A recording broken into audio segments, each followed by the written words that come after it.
Yes, now ladies and gentlemen, welcome back to the Thomas Rants YouTube channel. Yes, it's Thursday. Yes, I'm only just watching Smackdown, but this is the drill by now. We watch it at the very last minute. And it opens up with obviously the tribute to Hulk Hogan, which is quite a shocking death, I'll be honest. It's weird because although he was old, and he was 71, which these days isn't that old. Obviously it's old, but it's not old enough to, expect someone to die, but it's not a surprise when they do. Not saying that wasn't a surprise, but Hulk Hogan is someone who I didn't see dying anytime soon. He although he was old, he never showed any signs of last legs. Like Ric Flair's 76 and he just beat cancer, and I'm pretty sure it's not the first time either. It's crazy, and it don't mean to say this. I don't mean to make a pun out of this, but Hulk Hogan genuinely seemed immortal. The fact that Hulk Hogan died just doesn't seem right. It seems weird. I don't know, and I've never really been a massive Hulk Hogan fan. Never hated him. I just I didn't care. He wasn't from my era. He was well before I was born. He retired before I was born. You know. So yeah, I don't know. It seems dead weird that he died. So yeah, quite a touching tribute to open up the show, and it's nice to see that although he may have been disliked, he may have done some things wrong. I don't fully know the full story. I just know he's not that liked by some of the fans. But it's nice to see that when someone passes, they can still get given their flowers. Give him his flowers for what he did in the business, and in the moments of his death, don't remember him for what he did wrong. Just remember him for what he has done good for us, which is good. So yeah, touching opening, but let's get into the show. Okay, I'm at a bit of a mixture of feelings here because Logan Paul comes out to the new Impulsive TV, which is like a rip off of Miz TV, but also Logan Paul does podcasting as a profession. Impulsive is his show, so it makes sense. If anyone was to do it, it would be Logan Paul. However, I just feel like Impulsive TV, it's a bit stupid when he had no guests. He could have just come out and cut a promo.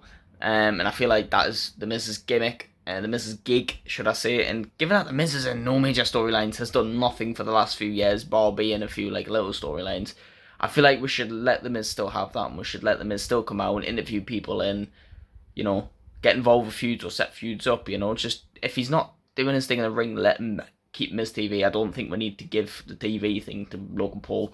But yeah, then Jelly Roll comes out to a new theme song. He has a theme song dedicated to WWE. I can't lie, it would have been just better to play one of Jelly Roll's songs. That would have been more fitting because it doesn't sound that great, I'll be honest. It sounds more WWE orientated.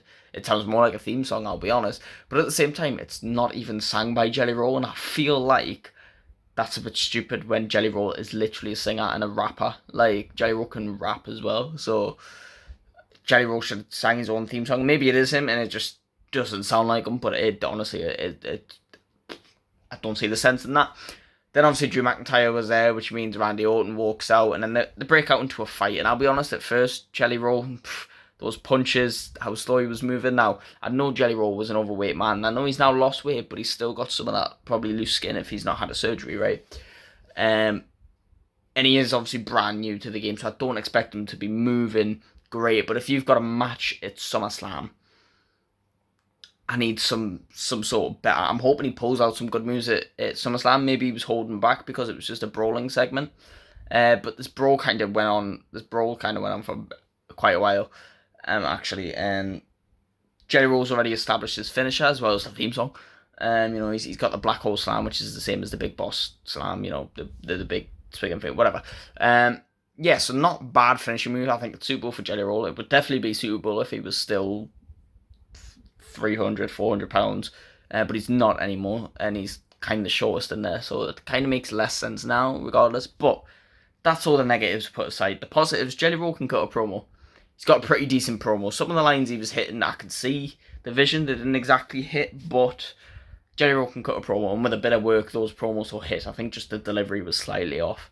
But yeah, apart from that, there's hope for Jelly Roll in WWE, and the fact is, and he missed out something here, because he said he's been a WWE fan his whole life, which we believe.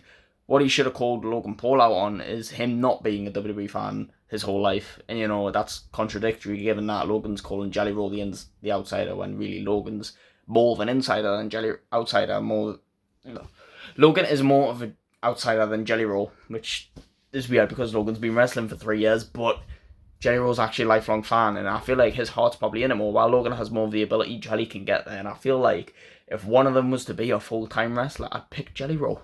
Well, obviously with a bit of work. Obviously right now I'd still pick Logan Paul, but with a bit of work, I feel like Jelly Roll has more potential. And I don't mind it. If celebrities are going to get involved with WWE, they have to genuinely care for the business. You know, like Logan Paul didn't care beforehand, but I feel like once he's got involved and he's actually committed himself to it, he's made up for that, right? But any other celebrity who isn't a WWE fan and just sees it as a business opportunity, fuck off. WWE do enough business exploiting. We don't need that shit. Whereas like Jelly Roll, lifelong fan, absolutely. Some wrestling YouTubers who, I get it, because wrestling YouTubers aren't that big, but still wrestling YouTubers would make sense, right? For example, me, in the future, I mean, literally, I'm 18, like, very soon. You can get me in there if you want. I honestly feel like I wouldn't need any training. I feel like I could do that. Give me a week's notice. I'll just literally stretch out for a week. I'll be good. I'll be good, I promise.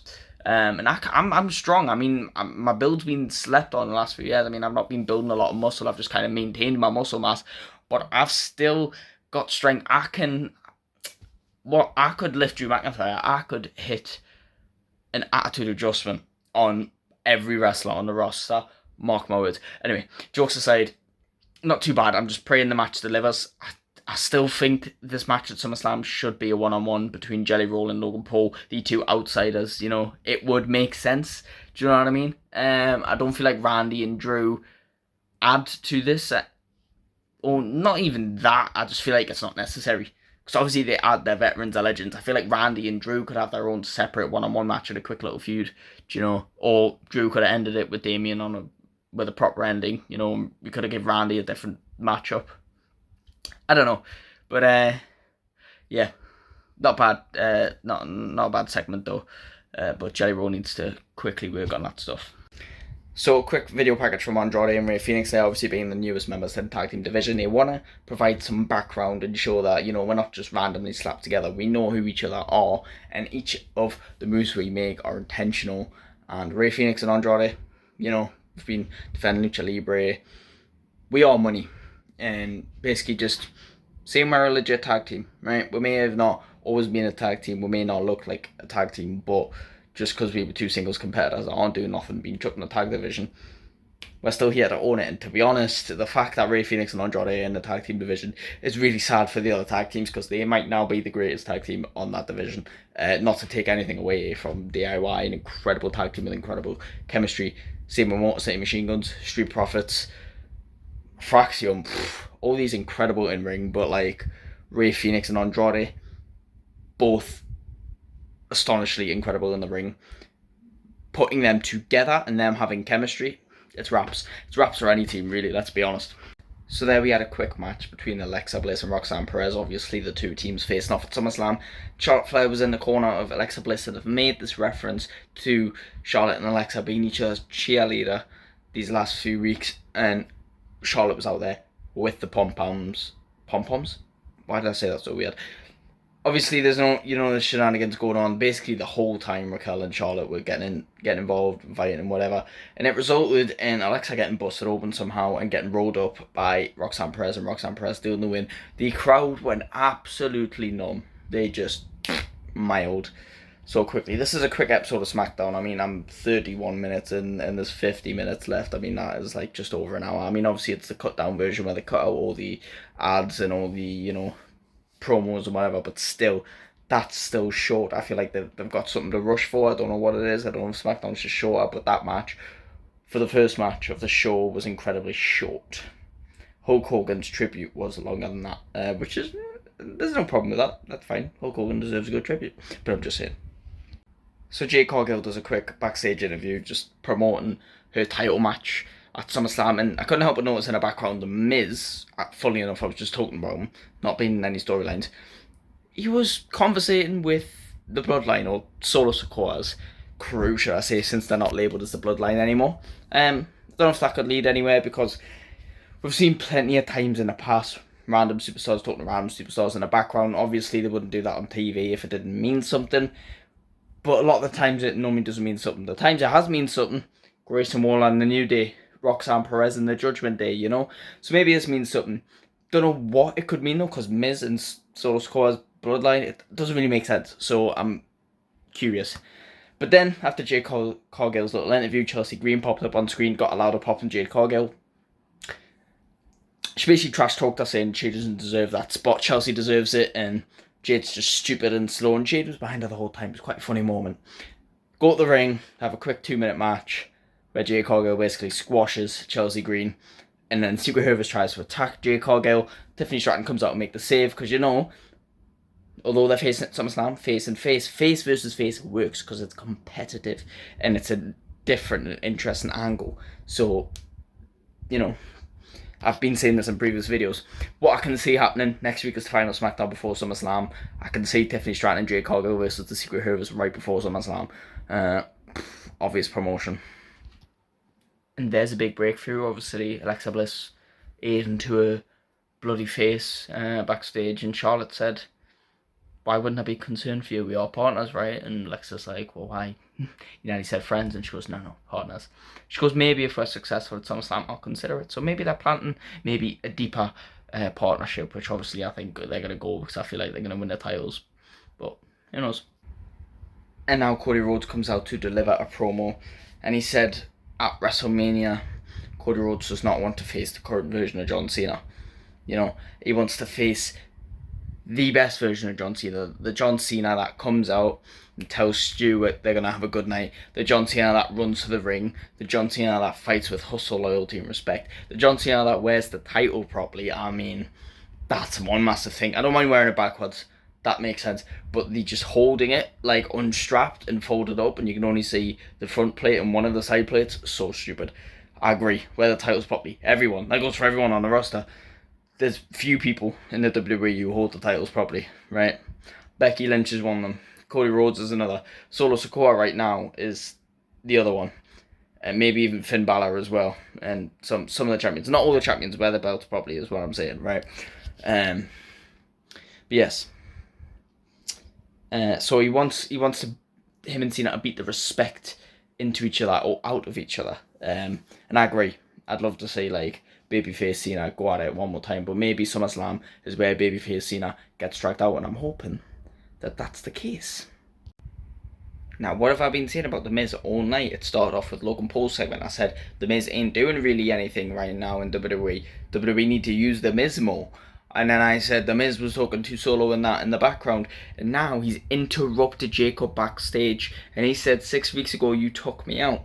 Well, Solo reminded me that there's a bigger game at play. Me, you, in a match right now in Cleveland. Obviously gets a big chance because he's in Cleveland.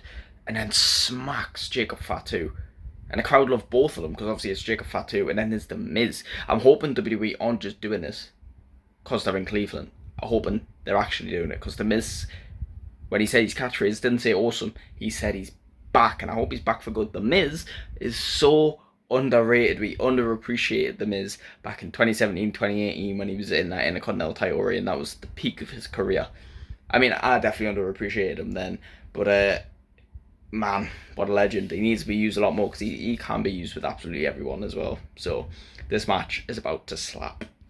I mean, what a disgustingly incredible promo package between Damian Priest and Aleister Black, going bar for bar, insulting each other, saying what they're going to be doing next week. Damian saying Aleister reminds him of a debt collector that used to run the streets and used to collect debts. And Damian said that when he stuck up for his friend, like he did for R-Truth, and give him a piece of himself, that debt collector didn't collect no more.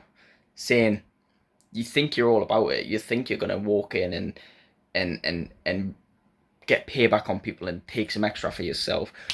Not with me. It's not happening no more. And Aleister Black said Damian fights to prove himself. And, well, Aleister fights to reveal who Damian really is. So basically they're going to have a match next week. And I'm hoping there is no winner to this match. Why? Because let's put this match on fucking SummerSlam. Let's put this match on SummerSlam. I don't see why not. It's a quick 10-minute match. These are two men who don't have the buzz necessarily, but have some sort of respect but need more. They both have in-ring talent. Damien has more of a character talent than an in-ring talent. Alistair has more of an in-ring talent than a character talent. Let's put them on a big stage. Let's get the crowd looking at them. Damien can help boost Alistair's storytelling, and Alistair can help boost Damien's in-ring ability. Let's put them on a stage so that they have to shine and that they're under the spotlight so they are noticed by the spotlight. Do you get what I'm saying? Let's put this match on SummerSlam. The match next week, good. Use it to build hype for their match at SummerSlam. Let's make it happen. Come on, use your brain. So Jacob has an alright match with The Miz, and obviously we knew The Miz was in cahoots with Solo and the MFTs, so obviously they come down to interrupt the match. Jacob manages to beat up all four of them, as well as beating The Miz, and he beat The Miz with a pop-up Samoan drop. Just like an average move. It's like Cody winning with a disaster kick. It's like Randy winning with a scoop slam. It's makes no sense really, right? But at the same time, I don't mind it because it makes Jacob look good. It also brings some legitimacy to wrestling, and all of a sudden when the finisher move's hitting, which for some people the finisher move is an ordinary move, it's like, oh, but that can finish it, but ordinary moves don't. So the fact that an ordinary move can bring some legitimacy. It's sad it happens to The Miz though, someone with a pretty good legacy. But it is what it is. Miz was there to take a pin, let's be honest. And as the fight breaks out, obviously Jimmy tries to make the save, but there's four of them against two of them, so they beat them up, and then Jacob's like, oh, you had the chance to build to stay in the family, whatever. Yada, yada, yada. Promote the SummerSlam match where Jacob's obviously going to win the title back. Obviously, the tag team division's cooking, so the Street Profits, the former champions, had a little interview, like, how do you feel about the tag team match happening tonight? And B-Fab's like, again, B-Fab's just randomly with them again. It is what it is, I suppose. Her and Michin was a short-lived tag team. Were they even in? They weren't even in the Fatal 4-Way match at Evolution. They said they wanted next against the Judgment Day, and yet they didn't even qualify for Smackdown, which is a shame. And then that tag team's just gone. I don't know if Michin's injured, but B-Fab's back with the Street Profits randomly. But they said it was ridiculous that they weren't even in the qualifying match last week. That's when DIY interrupted them and had a decent argument. And now I can say it already next week or at some point, because DIY has Candice LeRae and the Street Profits have B-Fab. We're probably going to get a 6-man-woman mixed tag match. And it's going to be DIY and Candice LeRae versus Street Profits and B-Fab. Zelina Vega backstage trying to call out Julia for a title rematch, which I agree, because since Julia has won a title, what's happened? Nothing, right? And, you know, we're nearly 2 PLEs removed from Julia winning that title. Since Julia won that title, we had Night of Champions, then we had Evolution, and Saturday Night's Main Event weekend, yeah. So those are 3 weeks apart. Now, it's SummerSlam. That's another 3 weeks. Basically, a while. Since anything's happened with that title. And as Zelina's trying to get a rematch with this title, Kiana James is back. She got drafted like a year ago, 2 years ago, to SmackDown. Had one match with, I think, Natalya, and then nothing. Nowhere. Thought she was fired, to be honest, and I thought, wow, that's what a shame. What a waste. But no, she was injured, and she's back, and she's got a gimmick where she's Julia's personal assistant, personal consultant, whatever. Another crappy tag team chucked together because they have nothing to do with Kiana James. Crazy. She came up to the main roster, had one match, out for over a year. She's come back, and within now 2 years of being drafted, not being out there a single time, you've got nothing for her. That's crazy. But it is what it is, I suppose. And there it is, main event for the tag team titles. Ends in DQ, which is stupid because the way it actually ended was Nikki Cross pulled the ref out the ring, and then the ref DQ'd them for that, but that happens all the time, and that's not something you should get DQ'd for, because Nikki Cross didn't hit either of the competitors. She just pulled the ref out the ring. And the funny part about it is, 2 seconds later, when Andrade was kicking off at Nikki Cross, Eric Rowan then came in and hit Andrade, which, let's just think about this logically. If she hadn't disqualified the Wyatt Six for Nikki Cross pulling her out the ring, Andrade could have still got distracted by Nikki Cross and still got attacked by Eric Rowan. Just seems stupid. But then, of course, the inevitable happened.